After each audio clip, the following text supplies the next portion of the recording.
This is the Detroit Tigers Radio Network. This Odyssey sports broadcast has been brought to you by Geico. Switch and save. Get more with Geico.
All right. This is much more fun, David, than a couple of weeks ago. Rico, Kenny. I know garbage cans is something we do associate with the Astros from their cheating days. The Tigers hit them with one the last 3 games. Just a complete ass kicking as they lit a garbage can on fire and hit the Astros in the cranium with it. So, Rico, we're going to have some fun. So this was now, 3 weeks ago? They had lost the 12 of 13. You had asked the panic question, and I had said, look, I'm going to wait the next 10 games. They play a bunch of garbage. They played the White Sox and the Twins and the Angels. But this team is not garbage. But they did their job in the 10, going 7-3. We talked about go 6-4. Check. This series, It helps because their record against teams with a winning record, unless something's changed or I'm in outer space, was like 19-27. You swept the Astros. You did it impressively, comprehensively. Yeah, last night was a little weird, but whatever. You won. So here's the question. This is a redux if you're leaving the ballpark. Please be sober. We can't take drunk calls. So I'm glad you had fun, but we can't put you on the air lit. Amen to that. But call a friend. But here's the question. I want to know how your opinion is different from 3 weeks ago.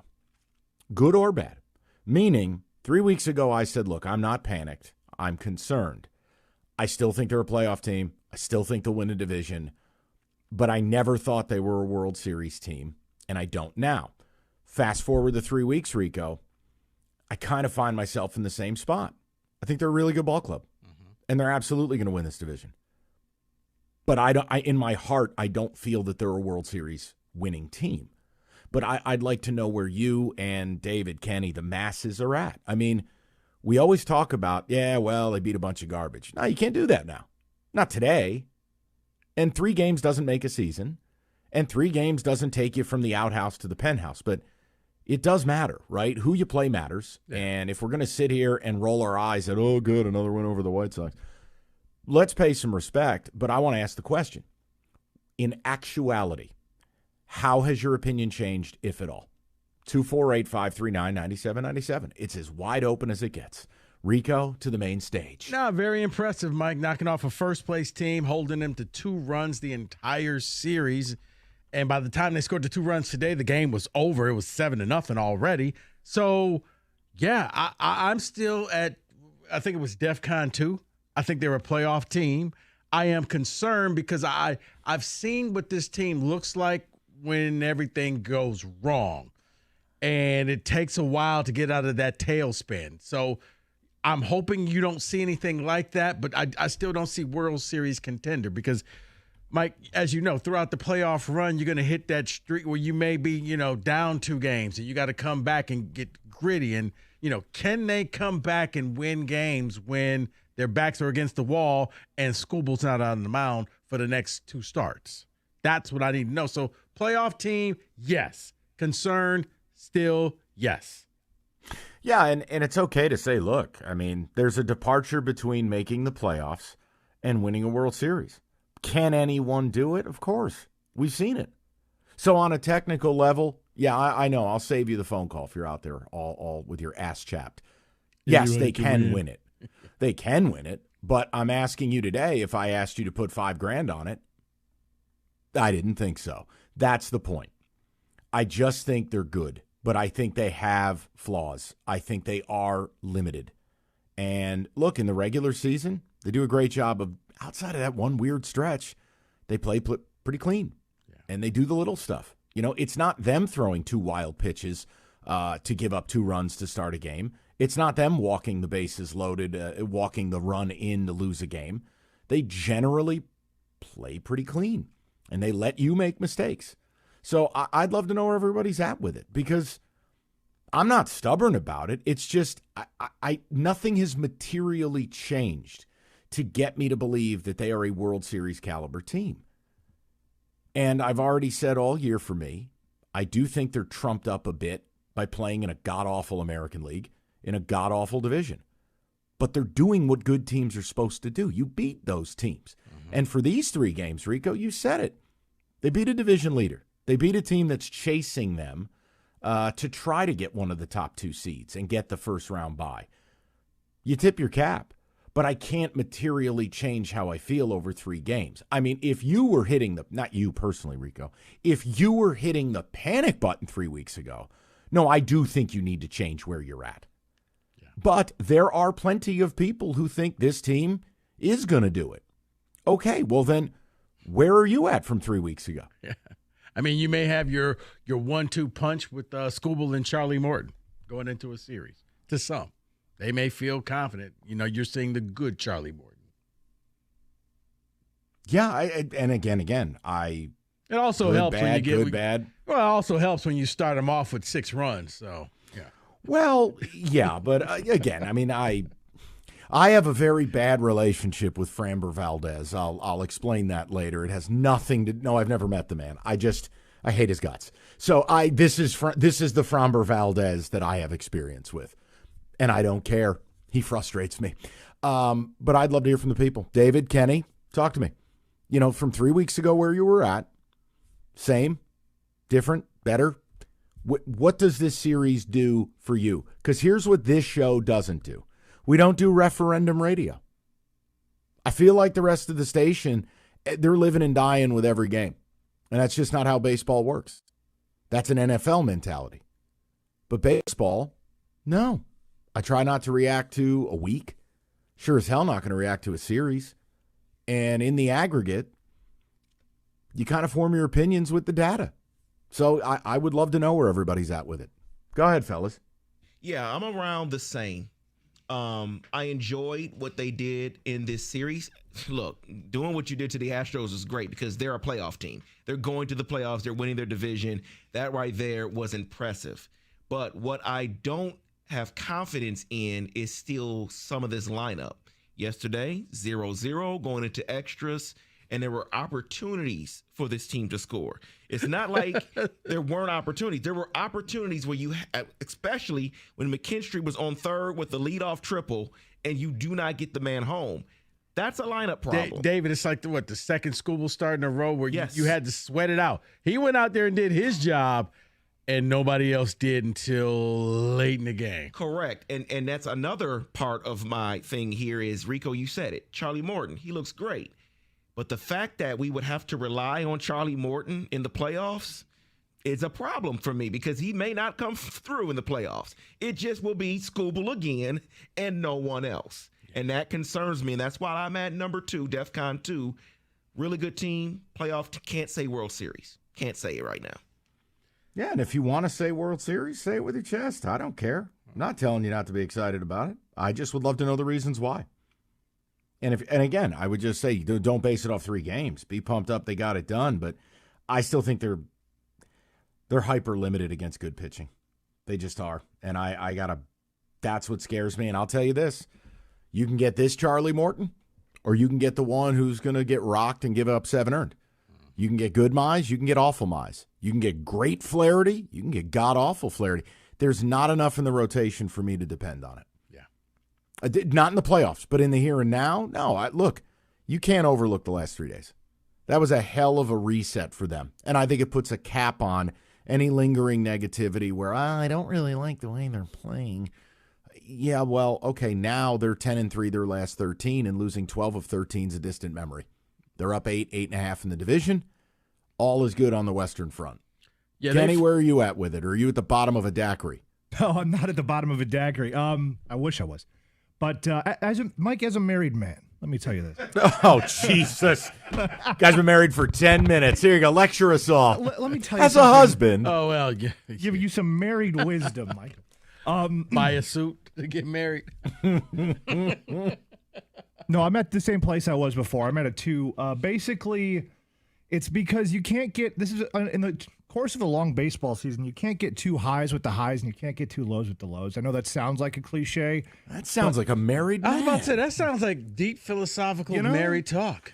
That's what I'm saying. We're living in the upside down now, Rico. He's actually lecturing David behind the glass about marriage and relationships. I thought you were saying he's actually making sense. Yeah, that too. That too. Yeah, but no, I don't think you can get too high or too low. And there's serious problems. I agree with what David had to say about the holes in the lineup and the fact that we had Jahmai Jones leading off today. I mean, I understand he had a nice ball game. That's good for him. But it's just you could have added a bat.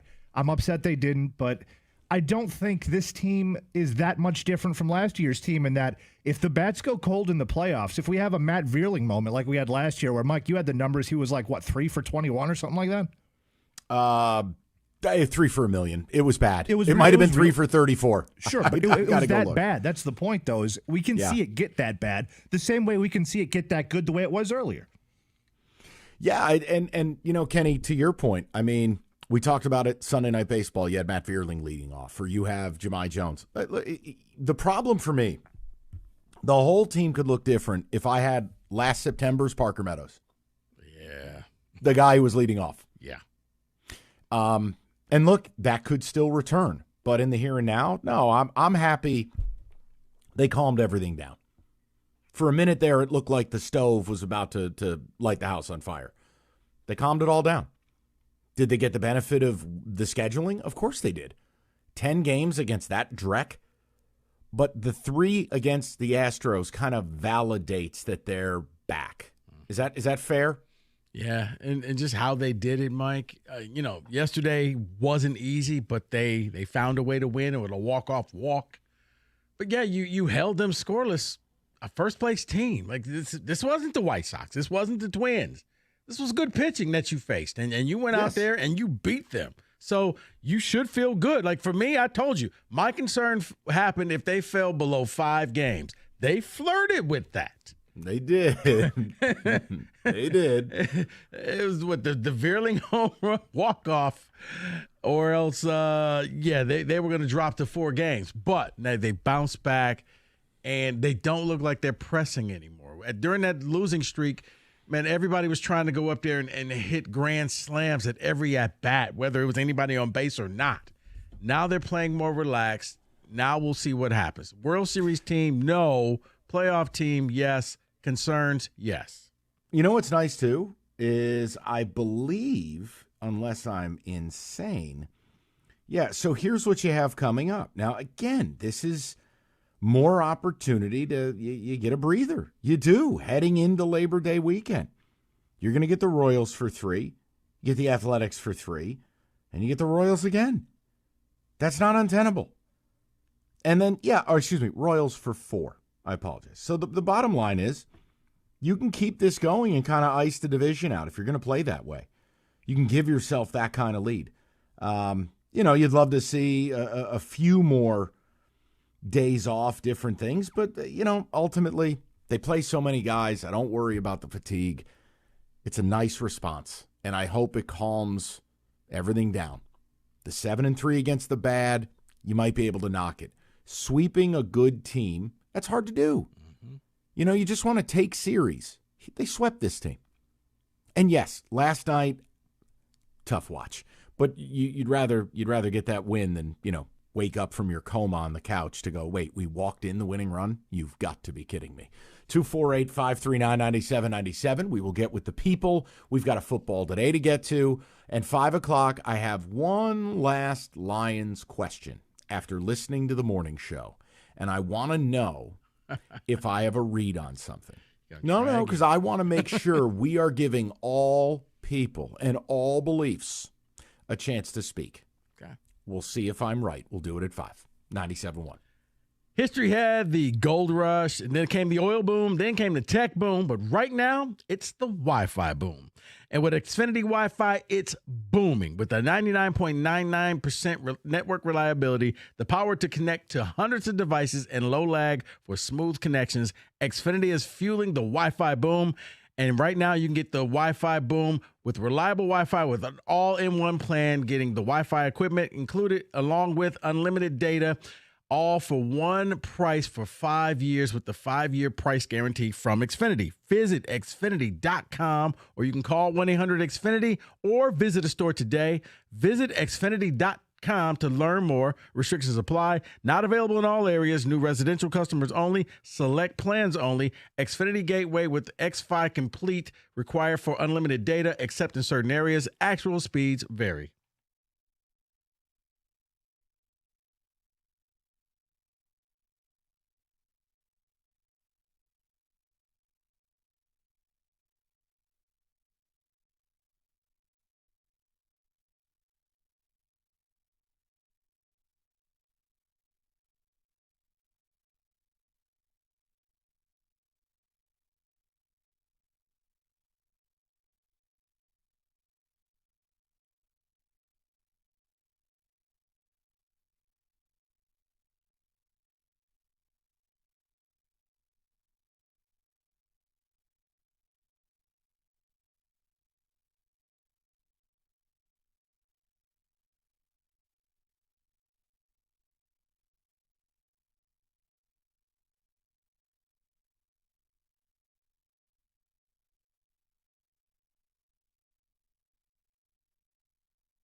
All right, Tigers kicked the living hell out of the Astros. Really nice sweep.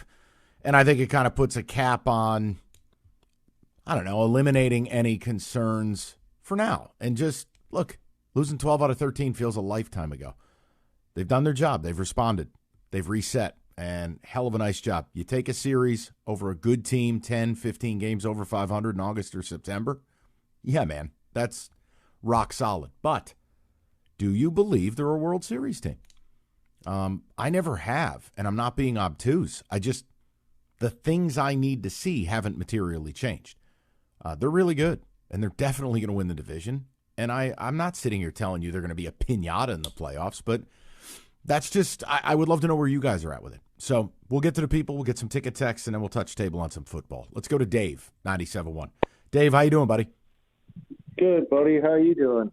Excellent, David. What's on your mind?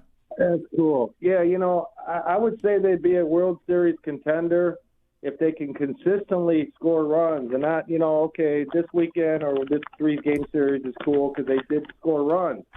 But you can't go into playoffs and, score 1 or 2 runs and expect to win the series. It just ain't going to happen. You got to be consistent, and that's all I got to say about that. You know what I mean? Yeah. Well, I mean, again, you're highlighting the concerns with the lineup, and I think it's a concern a lot of people have. Yeah. You don't have a lot of guys with pedigree. You don't have a lot of guys that have won anything. And you don't have a lot of guys that would be regulars on the heavy-hitting teams. You don't. But the way you play and the matchups and the data behind it allows you to outplay who you really are. But the inconsistencies, I'm with you. I just don't think that's going to change. Can they get hot at the right time, eliminated for 3 weeks, and make the World Series? Sure. I've seen plenty of crazy stuff. Mm-hmm. So I'm not ruling anything out. But when I ask you, it's like, hey, what do you want to do here? And again, this is par for the course. I think a lot of people, I was talking with Evan about it, Rico, even social engagement stuff, the Tigers don't move the needle. I don't know that a lot of people pay attention. Baseball's so damn long. That's not the Tigers' fault. They're putting a good product out there. But on a day-in, day-out basis, no. There are a lot of people going, all right, wake me up for the playoffs. And I was about to say, Mike, it may be the fact that Tigers fans, a lot would like Lions fans, have experienced the playoffs, and they know what the regular season means, but they know the playoff means so much more. So I'm not going to sweat this regular season stuff. We just need to qualify, and once we're there, then I think you'll start seeing the engagement. Once you see the matchups, especially if they can get one of the 2 byes in the playoffs, then I think you'll see people get a little more excited about this team. David, what do you got on ticket text, buddy? My concern level is strictly Jahmai Jones. Why is he still on this team? If he continues to stay on this team, my concern level will be extremely high. He continues to say, you need to you mean to tell me that in the playoffs versus the Yankees and Max Fried, you're going to bench Carpenter for Jahmai Jones? That is from Marlon. Okay, this is where Rico's going to yell at me, but here we go. That's why I hate this style of baseball. Exactly what that guy said in the last line is why this style of baseball, I'll never believe in it. Oh, I'm going to sit my good players because a computer tells me that this quad A player, I'll take the righty versus the lefty. Like, no. No, Mike.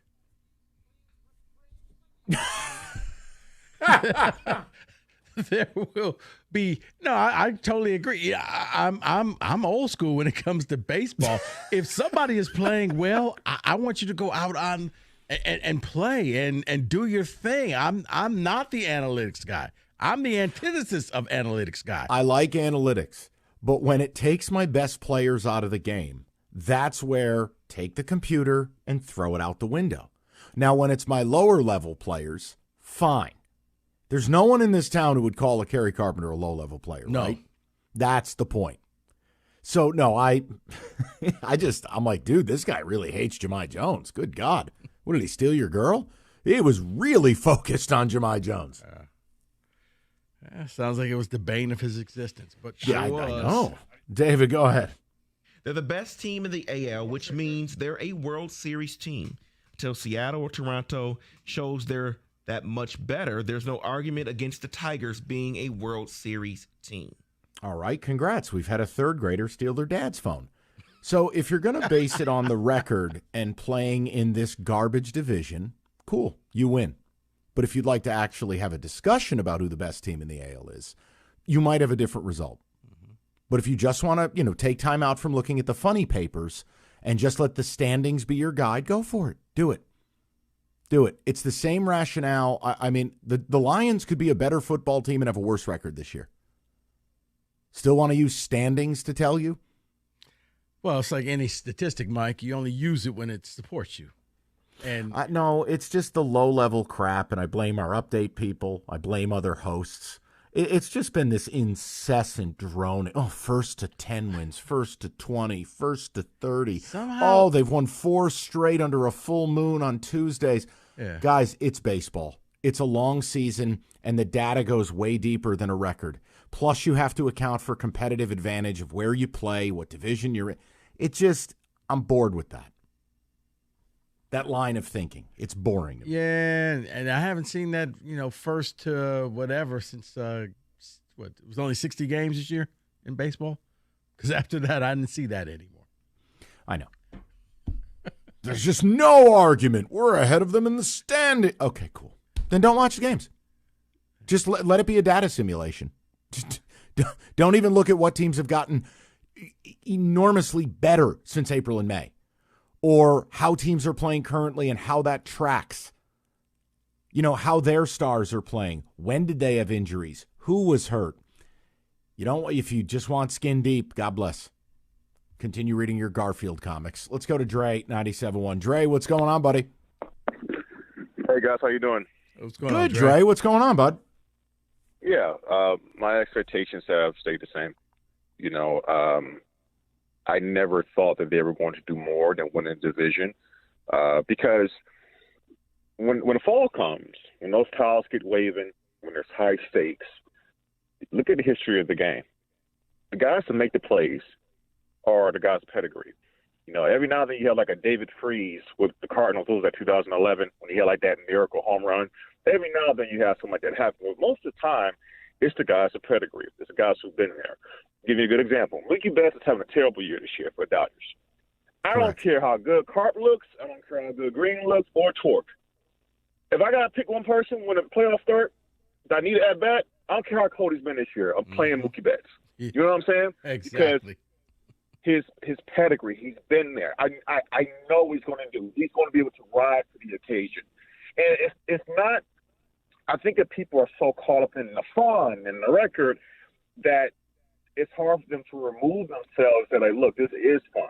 But when it comes down to the brass tacks, and we're talking about the highest stakes of the playoffs, the ALCS, the ALDS, the World Series even, do you have guys that can match that? Jahmai Jones, look, great story, right? Guy's been grinding to get to this point in his career. He's found a little niche on this team, good. But will he be prepared to face a Max Fried if the bases are loaded, 2 outs, and he has a pinch hit for Carp or something like that? That's a lot to ask for a guy like that. You know what I'm saying? And it's just different, man. It's different than on a regular August 15th or 20th day game. And I think that's what it comes down to. It's about separating regular season fun. I mean, how many great seasons, 90-win seasons have the Rays had over the years? How the Oakland A's had before they went down in the tank? Many, right? The A's won over 100 games in 2000, and they still didn't materialize in the World Series because when it comes down to it, they had stars in that team, by the way. But you got to have the difference makers, man. And, hey, I'm still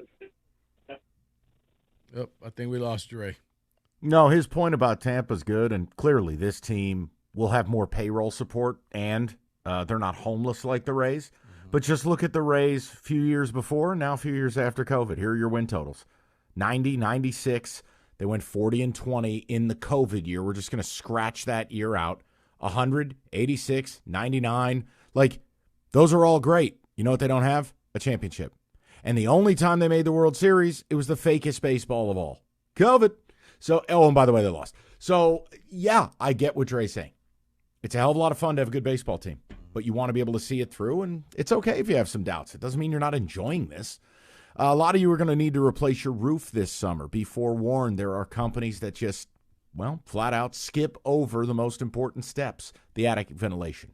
So if you don't have proper air circulation up there, you're going to get mold, wood rot, you could have leaks. It's a complete disaster. Victors, they don't play that game. 21-point roof inspection, thorough inspection of the attic and the ventilation, and every Victor's roof comes with a well-thought-out ventilation plan. That's how they can offer a 50-year leak-free guarantee on every roof they install.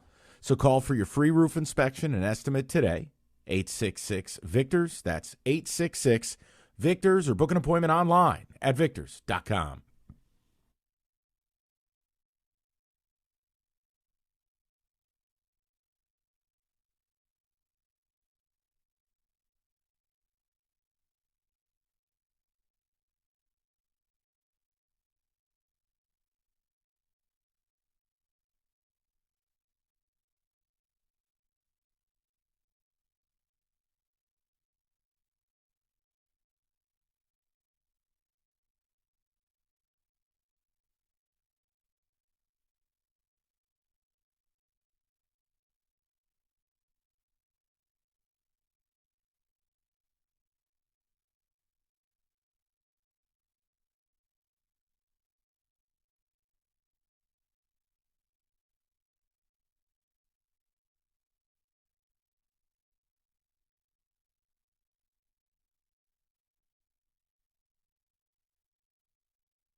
All right, let's get to business. David, you want to check in on a little football? The sounds of a sport that's been completely ruined. Yes, David. Well, guys, I'm going to do something a little different here. Yes, you hear the college music, but we're going to do something different here because everybody is starting school, guys. Colleges have started up. There are things going on in the world of education. So what I want to give you is the most unique courses that are offered at every Texas FBS school. What? The most unique course offered at every Texas FBS school. Oh, God. Rico, you're the professor. Can you take the lead on this? This could be fun. I'm just waiting on the possum stew joke, that's all. No, Kenny, we didn't say the best courses in Mississippi. There's a difference. West Virginia. As a married man, I will not be talked to like this. Well, okay. I'll start with something simple that is right in our backyards, guys. Let's go to Sam Houston. You can take a podcasting class. Oh, dear That's God. something simple. Yeah, here's the worst part, fellas. And Rico, I don't know if you're seeing this in your vast teaching career. I know they now offer classes in esports at some school. Yes. Playing video games. Our alma mater, Mike. I was trying to leave them out of it. But yes, MooU is going to teach you how to play video games, apparently. Well, I quit. This next one. Yeah, hold on. Yeah. Mike, you were in the comm building. Remember that KAR, you could walk past and you look in that fishbowl? Yeah. That's where the classes are now. When you walk past, they're playing video games. They gutted David, KAR. If your child said, I want to go to school for esports, your reaction? Mike, but you could actually make money off of it. Now, here's the thing about the podcasting, David. I'm glad they have that class because everybody thinks I can get a microphone and just sitting there. You got to be interesting. You got to have something. So I'm okay with that one. Well, this next one might interest you even more, Rico. This is at SMU. How to build a time machine. They're offering that course at SMU, how to build a time machine. So they're just ripping people off. So if we want to go back and get those stones, like Kenny, we got to be able to keep our football players eligible, brother. Come on, you know what this is. These are the equivalent of no-show classes. I'd like to go into a time machine back to when the sport mattered. Rico? All right, I would like to sit in on one of those classes just to see how serious this is. Like, wow, that's pretty interesting. Hey, Mike, you know what? You could go back in time, and as soon as the kid is born, you just go ahead and pay that kid off and say, you know what? We're going to sign this contract, and in 18 years, you're going to go to my school. How about how to capture a unicorn class? When's that going to be on the docket? I wouldn't. Hey, you know what? They ought to have a basic driver safety class at your school. All right. Well, here's one for you, Mike. You can go to Texas A&M, and you can do the Texas barbecue class. Stop it. This is not real. This is one of the classes offered at Texas A&M. That sounds sick. Texas barbecue. Okay, it's like taking home ec when you were in high school. Dude, that sounds like something you take that class in your senior year on a Thursday at noon because you don't have class on Friday. Right. That is, wow. And as a college kid, it probably feeds you a little bit too, huh? They probably have the food already there for you so you can eat it. And food's like a nightmare in college. I mean, let's face it, not everybody's going to the NFL, so you could open up your own rib joint. You are correct. Perfect. If you're a lousy lineman who's morbidly obese, we have the class for you. Do barbecue places proudly display the degree just like a doctor would in their doctor's office? I went to Texas A&M for the Texas barbecue. I graduated. It's like the Italian dudes who get the Neapolitan certification for pizza, and they display it in the window. Right, and most people are like, wait, you serve ice cream here? Here's one, guy. Hey, you got them there gelato? Here's one at Texas State. All right. From Jay-Z to Kendrick Lamar, politics, power, and identity in hip-hop. Now, see, this is interesting, and I think there's educational value in there. But not in time machine building. No, because I do think a lot of hip-hop is a social commentary, and if it's analyzing the history of it and its social impact, Rico, listen, it's a low bar to clear. Up next, David's going to tell you how Texas Corpus Christi has a class all about boobs. No, okay, I mean, come on. I like that, but come on, you guys are frowning on the time machine building? Because you can't build one. That's ridiculous. How do you know unless you get in there and try? You could learn. They figured it out, apparently, right? They have to if they're selling degrees for that. No, that's the whole point. They haven't figured out how college kids can get jobs. Or you think they figured out a time machine? I've majored in time machines. Or Mike. you know what, Mike? They figure it out, and all of a sudden you just disappear one day, and it's like, whatever happened to Mike? Time machine.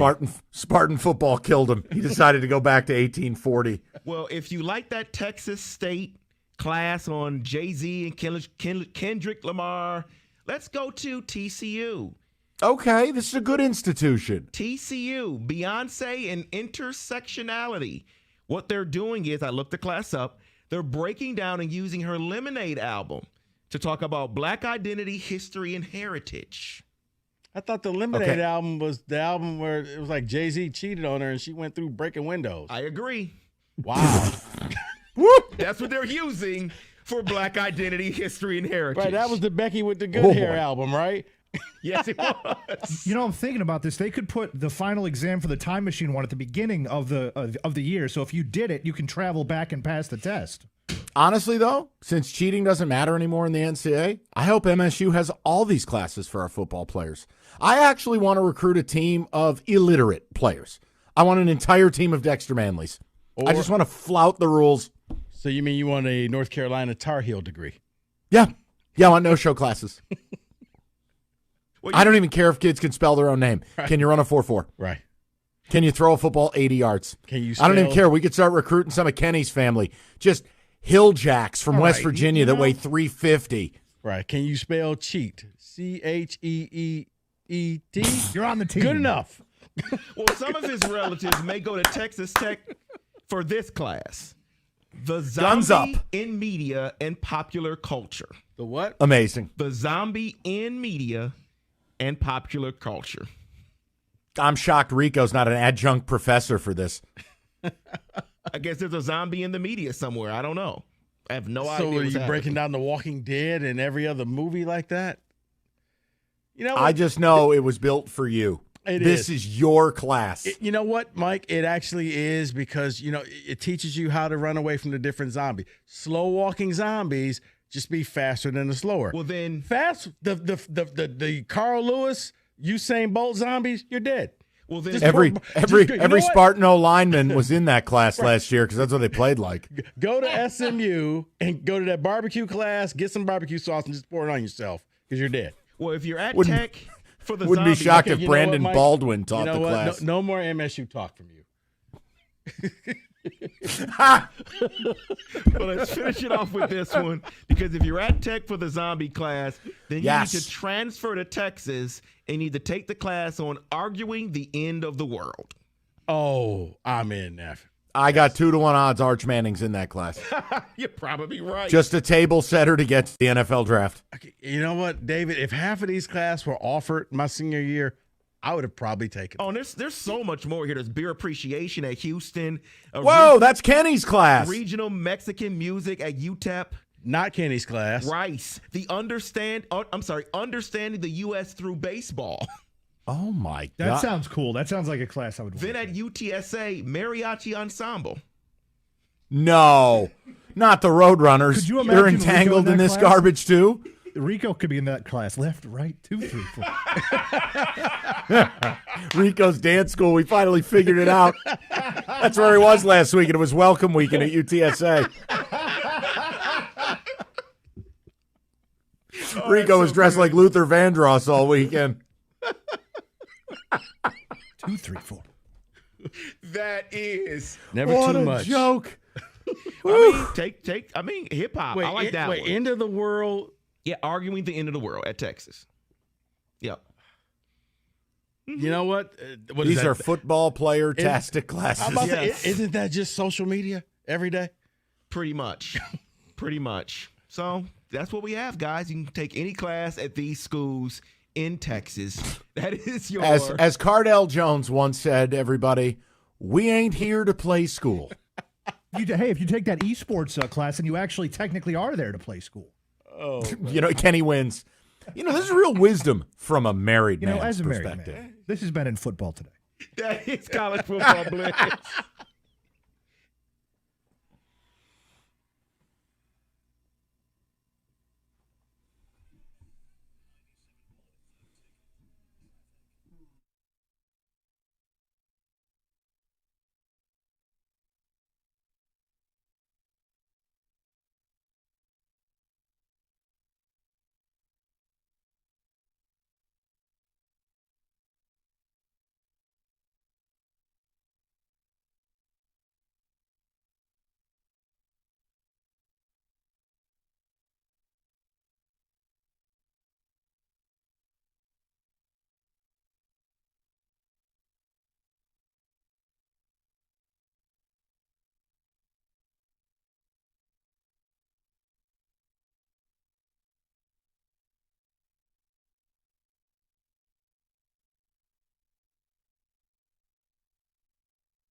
Yes, coming to UTSA fall of 27. All right, let's I'm get into off to Dallas tomorrow just to get the syllabus turned in.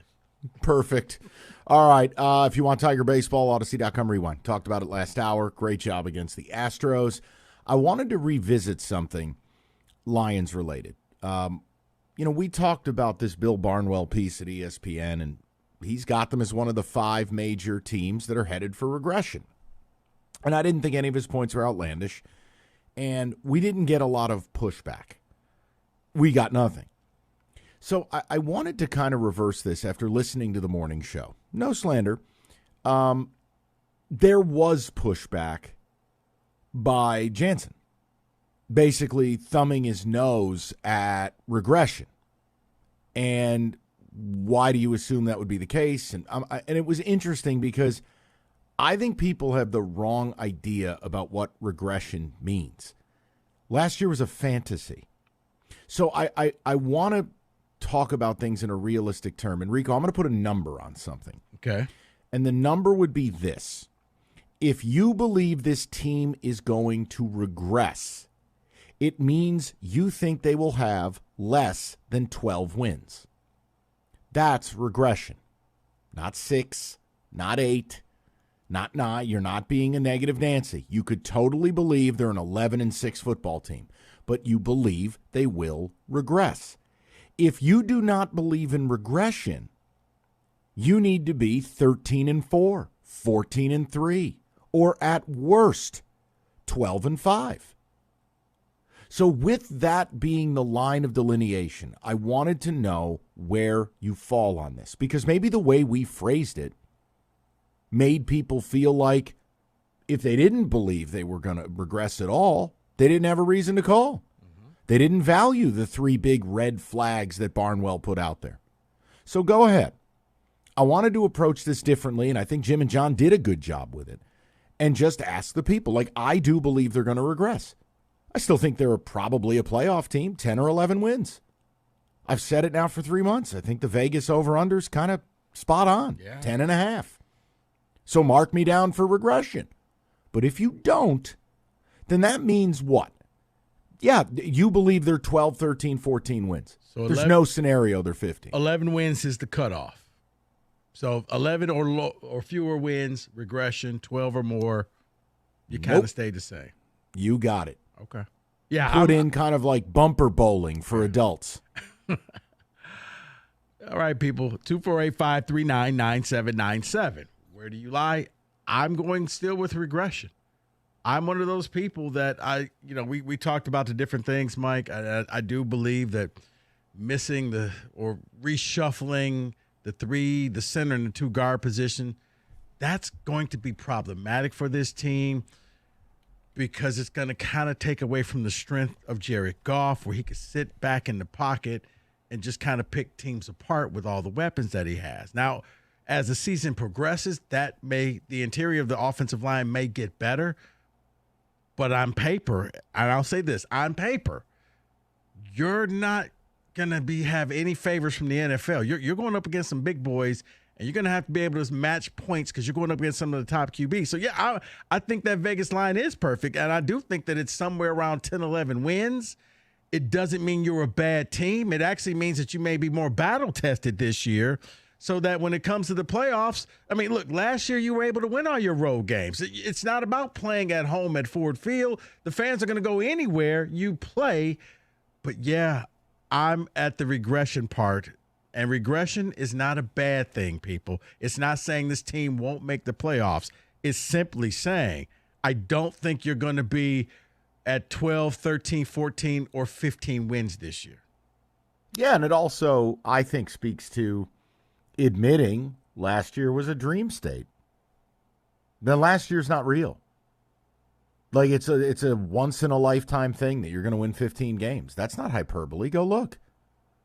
Go look at the amount of 15-win seasons in the NFL.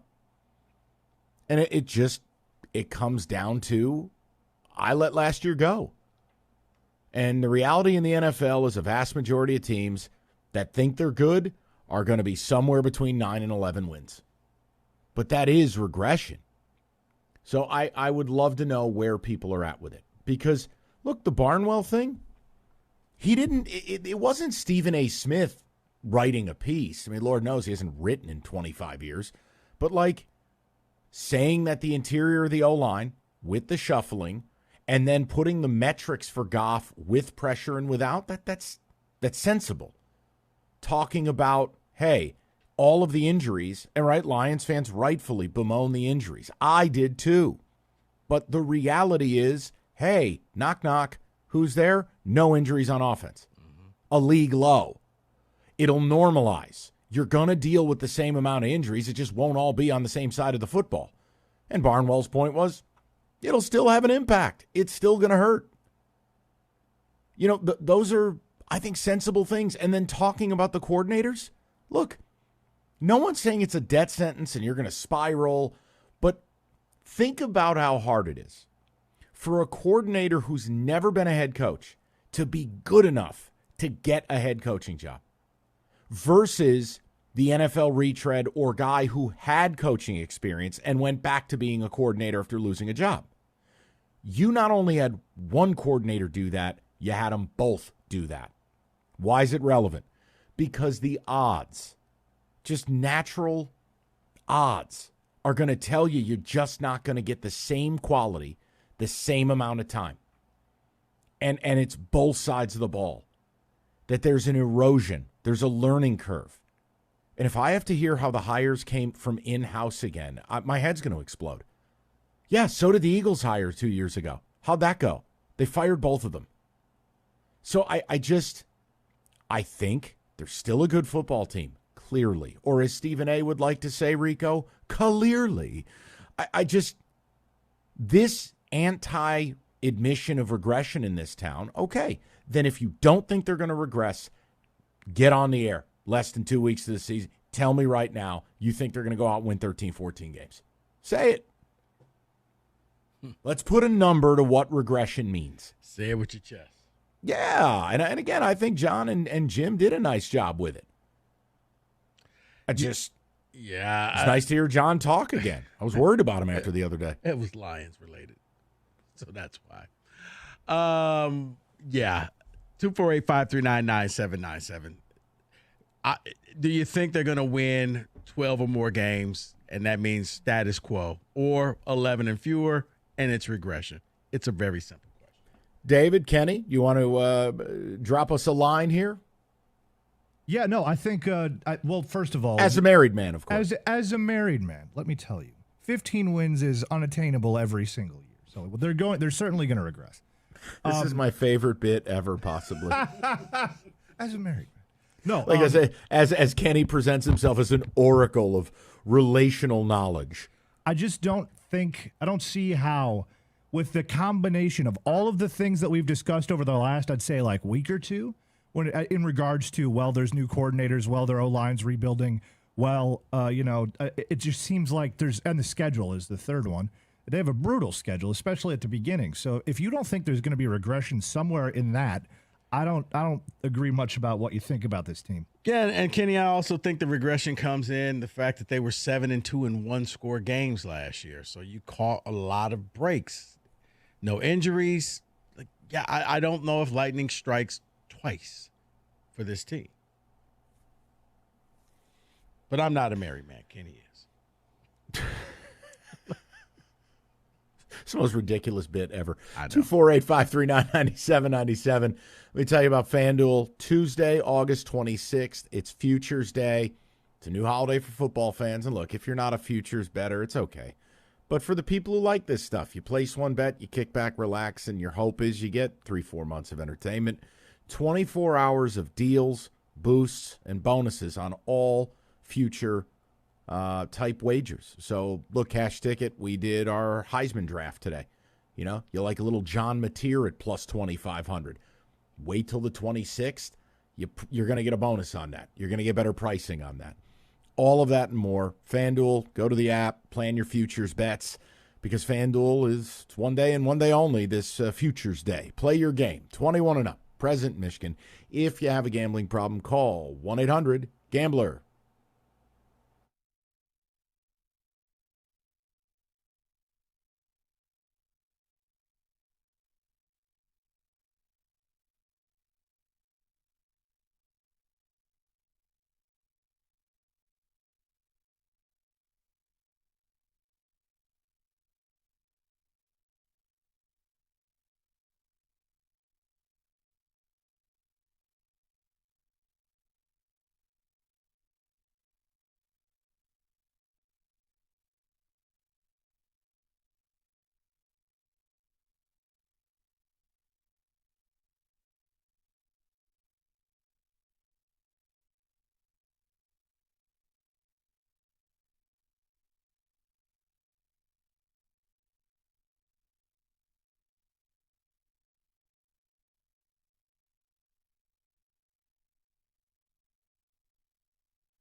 All right, let's go right to the phones. We'll get some ticket texts.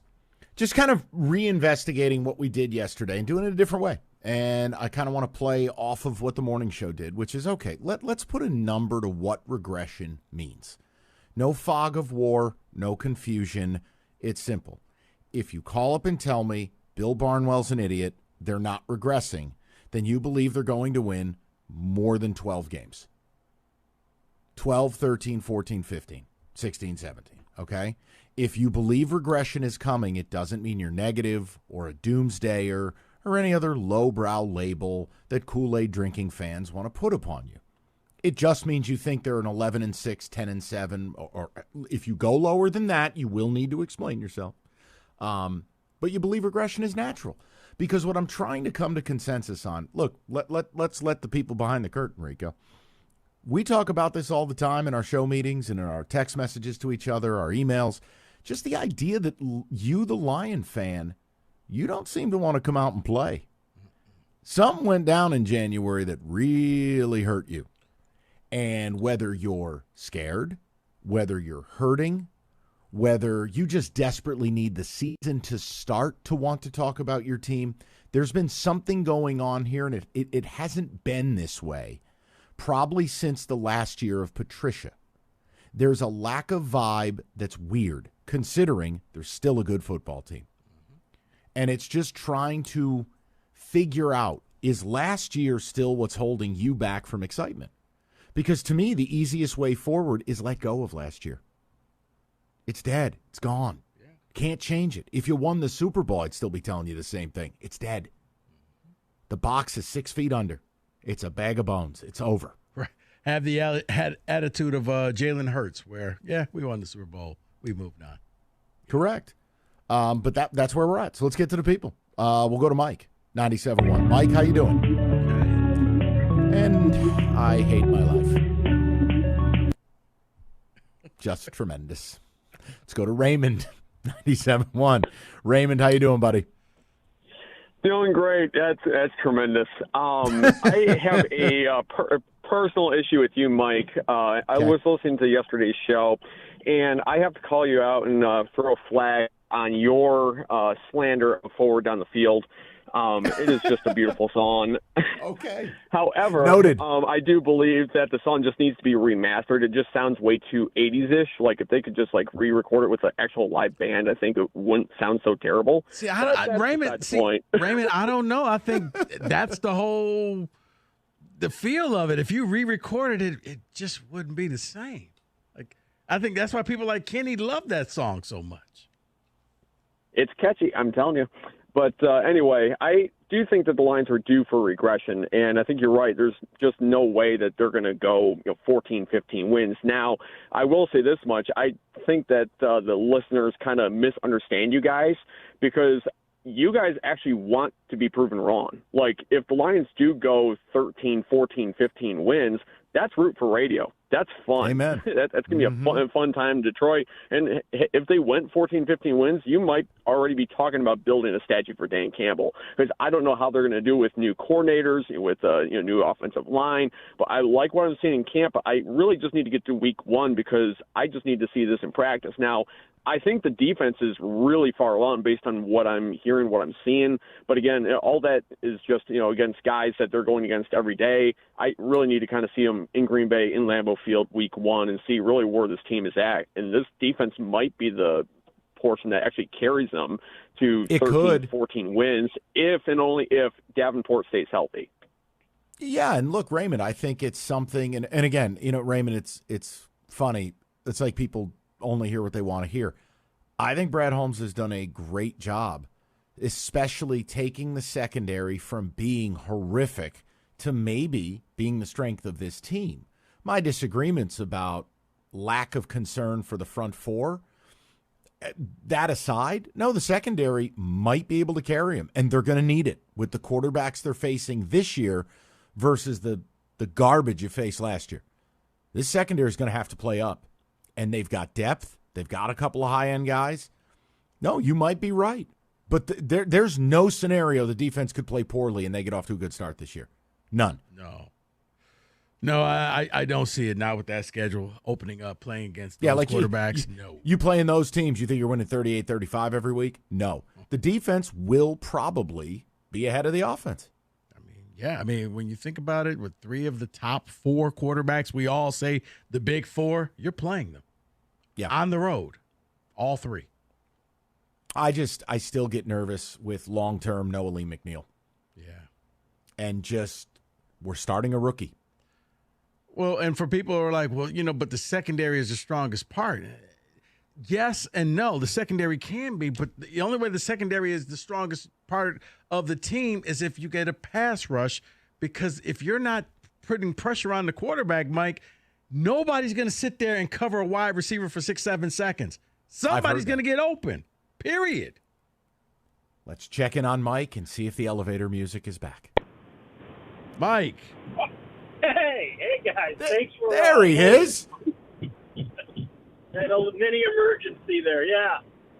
I thought I'd call. I always call in about it, college stuff, but I've been around the Lions, my whole family, for forever. So when you say regression, I'm looking at it. This whole season, I'm pounding on a chip on the shoulder, mainly with Goff and that performance that last game, and with Goff. And I'm hoping. I don't think they're going to win as many regular season games, but I think they make it to the NFC Championship because of Goff's attitude, and I think he's gonna try to prove himself to the league and to everybody. I think he knows it.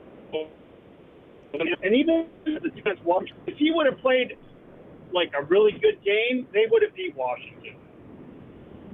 Oh, I think there's truth in that. The defense didn't turn it over 5 times. The offense did. Yeah. Amen. Well, you're right. And again, I don't want to do last year redux. It was just mentioning the emotional toll. But between, if we were healthy, we would have won. Well, you weren't. And second of all, completely absolving a ridiculous night by your offense. It was ridiculous. Yeah, a lot of trick plays that didn't work. Some did, but in the end, I think it was the missing the players on defense just got worn down, and Jaden Daniels took advantage of it. Still a rookie. Still got to do better. Yeah. I know. We'll end up yelling at each other. I'm sorry. Let's go to Mark. You win. No. It's not win or lose. Mark, go ahead, brother. Hey, Mike, good to talk to you. Sorry I've been able to call in this summer. I've been in summer internship, I'm back in East Lansing finally. Oh, you mean living your life and progressing into adulthood? Shame on you, Mark. Shame.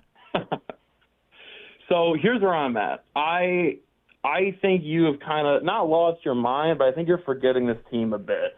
I personally am in the camp that they're going to be 12, 13 wins just because the talent level is too high and the level of the culture is too high. There's not a team besides maybe Baltimore and Philadelphia when we step on the field that can match us in talent and match us in culture and the way we're going to play the game.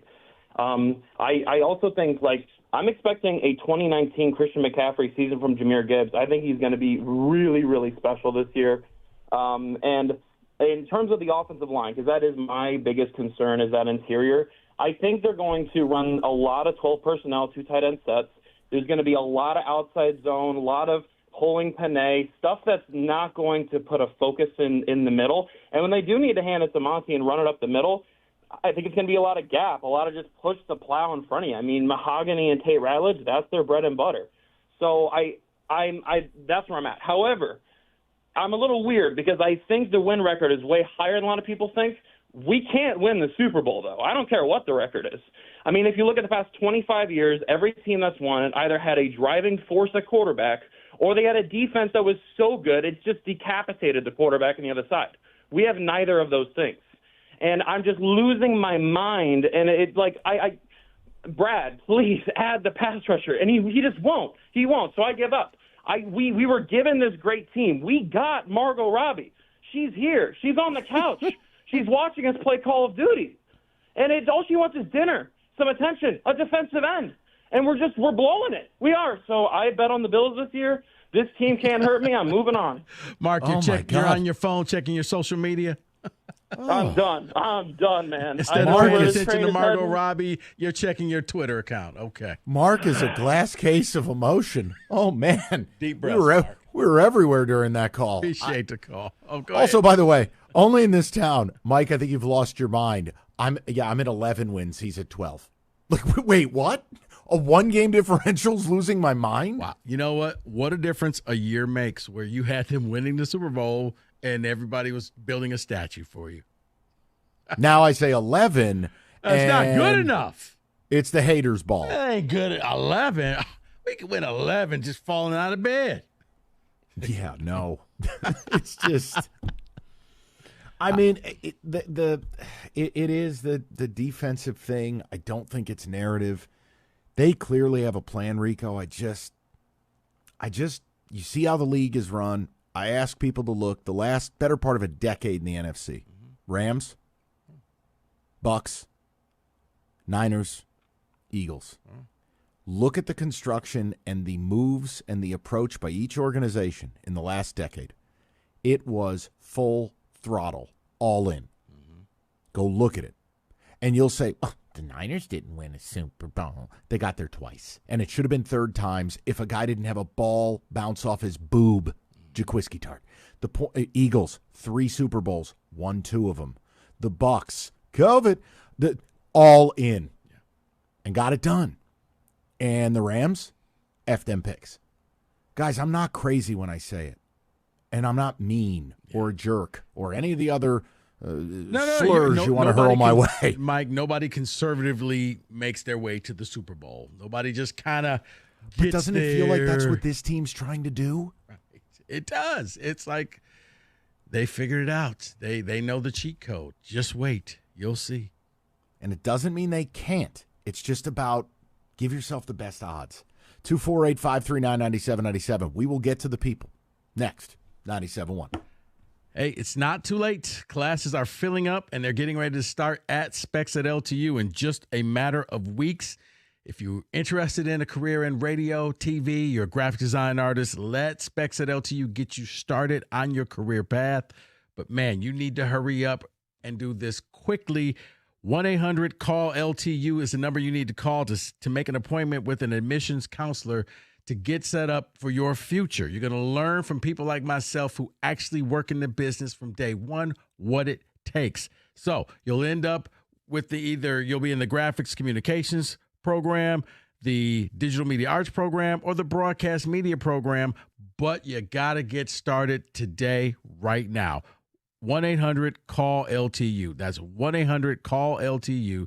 Do that today and make an appointment with an admissions counselor to get your new career path started with LTU. Specs at LTU.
Can I just take a second before we get back to the phones, Rico? Yeah. Because I'm sorry, but Jeremy Otto just angered me. Not Jeremy, but the news. So here's my beef. Anthony Richardson, he's been an infant since the day they drafted him. He's been a juvenile. He is not an NFL football player. He is younger than a lot of quarterbacks in this league, including guys who've been benched as highly selected players, including Bryce Young. There are two ways to handle it. You can be a man, and you can say the right things, and you can say you're going to support your team, and you can say you're going to learn and get better, and you're going to wait for your opportunity. Or you can do what Anthony Richardson and whatever agent he's got are doing. Well, I don't know what my future with the team is. Here's your future. Put on a hat and a clipboard. Learn. Honestly, Bryce Young. Are you shocked, Mike? Are you really shocked that this No, I don't is the have to be response? shocked. I don't have to be shocked just to call a spade a spade. Like, when you look at it, man, Bryce Young didn't cry. Right. And Bryce Young has now worked his way back to be QB1 in Carolina. Yeah. And a lot of people have a lot of optimism about him. With a bright future ahead of him. Look, I'm not even trying to use the low-hanging fruit when it comes to Anthony Richardson, but he really doesn't get it. He does not get he's still out there playing video games. He's still out there thinking this is college and I can just run around and do whatever I have to do. No, this is the NFL filled with grown men. They have families. They're all out there trying to win. He has not grasped the concept of team yet, Mike. No, it just annoyed me. That's all. I'm sorry to the callers. We will go back to you guys now. Let's go to Robert, 97.1. Robert, what's going on, buddy? Hey, Mike. Robert, Long what's time, going on? first time. Welcome. Thanks. So I'm not as good as most of the guys with the X's and O's and the details, but from the emotional standpoint, I can say I'm a Michigan fan, sorry. And Don't apologize. That Redskins game was the equivalent of trouble with the snap emotionally for me. So I pretty much mentally just try to shut down the thought of the Lions because I don't want to get that worked up. You don't want to get hurt again. Thinking exactly. Because So we were on has a that- high. So it's kind of killed your excitement for this upcoming season? You're more guarded, cautious? 100%, because we've been down and out forever, and we win 15 games, and we think it's a one-way ticket to the Super Bowl. And guess what? That first-round loss was like, wow. I guess put us back into reality, and we're, You went on a 4-month Robert, is it safe to say you went on a 4-month emotional ride that just crashed into a brick wall? Exactly. And now it's like, all right, well, I'll watch, but I'm going to keep my guard up until the playoffs. So, and even then, I'll okay. So with your new viewpoint, answer the question of the day. Do you believe they are going to regress, meaning 11 wins or fewer, or do you believe they will stay the course and be a 12-plus win football team? I feel 11 to 12 is a good sweet spot. But, I mean, at the end of the day, none of us really care about that. It's about what happens after that. That's what I care about. So, yeah, and Robert, you're spot on. I mean, the record means nothing. They go 10-7, but they go to the Super Bowl. You're never going to remember they went 10-7. Correct. It's just about figuring out what people think they're going to be in the regular season. Because last year, it's unrepeatable. Yeah. It's an impossibility. Well, yeah, and you know what? I can understand where Robert is coming from, Mike. But when you set a record like that, I think I was talking to Evan or somebody. It's like, remember when the Warriors beat the Bulls' regular season record, but they didn't win the title. So nobody remembers that. They still remember the Bulls because the Bulls capped it off with the title. You won 15 games, but you didn't win the Super Bowl. So it kind of makes it seem, what the hell was all of this for? And I think a lot of Lions fans are Robert, where they're still shell-shocked. They're still stuck back in, January when that playoff game happened. They're just got that Tayshaun Prince hands up in the air. What happened? Let's go to Lou, 97.1. That's a good one. Lou, what's going on? Hey. I was calling about one thing, but on that Gridiron Hero song, the guy said it was from the 80s. That was written in 1937 by a Wayne State music professor, and it's been sung after every score since 1937 to 2025. Wow. Well, that's that. But anyway, I don't understand the 10 or 11 win synopsis. I understand what Vegas is doing, but we won 15 last year with 22 of our guys down, arguably the best defender in the league. The math doesn't add up. How does people come up with 10 wins? I don't care about the schedule. There's no, we were undefeated on the road last year. We played good teams last year. Yeah, but okay, what elite quarterbacks did you play last year? I mean, I don't even care about last year, but I'll play your game with you. We'll have some fun. Like, what elite QBs did you play? I mean, all the quarterbacks in the league are NFL quarterbacks. No, they're NFL quarterbacks. Elite quarterbacks. You played Josh Allen, who's elite. What happened? Yeah. No, hold on. I mean, Lou, I'm having fun with you, but like, losses. My point to you is this. Listen, first of all, we got to get out of last year. I look at it what you are now, right? So, for instance, you brought up the injury thing. In the ESPN piece that we've kind of used as the backbone of this, you had the 6th most injured defense in the last 20 years of the NFL. Noted. No one argues it. But you had the healthiest offense in all of the league. Your starters missed a grand total of 9 games. You're not going to have that either. So let's say the defense stays healthier. The offense won't be as healthy. It becomes a little bit of an offset. And the other question is, why are coaches interviewed before your playoff runs over? Why in that 2-week span where they? I hear you. No, it's a flawed system. Lou, I agree with that. It is a flawed system. Because Lou, the other way around, the coaches like Ben Johnson were complaining because the jobs were filled, right? And they never had a chance to interview because the teams were still playing. But you don't think those Aaron Glenn and Ben Johnson had one foot out the door in that Washington game? No, I don't. I think it's easy to say because it's a way to cope with it. Yeah. But these guys worked their entire life to get here. They have a debt that they owe Dan Campbell, the Fords, the players, the men in that room. Yeah. No, I would never insult either guy by saying their preparation was off based on job interview. I just don't. Yeah, it wasn't like Ben Johnson was on the phone with the moving truck saying, no, pack everything in that room and send it off to Chicago. He was fully into that game. That he went out there with his game plan. I don't want Lions fans to do that because it's the first time Lions fans have had to deal with that part of it. They're always the team where the coach is getting poached, but they're out of the playoffs. They're not in the playoffs. Never been in that position before. They don't really understand how to deal with it. Who the hell was poaching Lions coaches? Well, I'm just saying they never had to deal with the point of them being in the playoffs. Correct. And a coach interview was happening. He's saying the Lions were the teams that were poaching the coaches.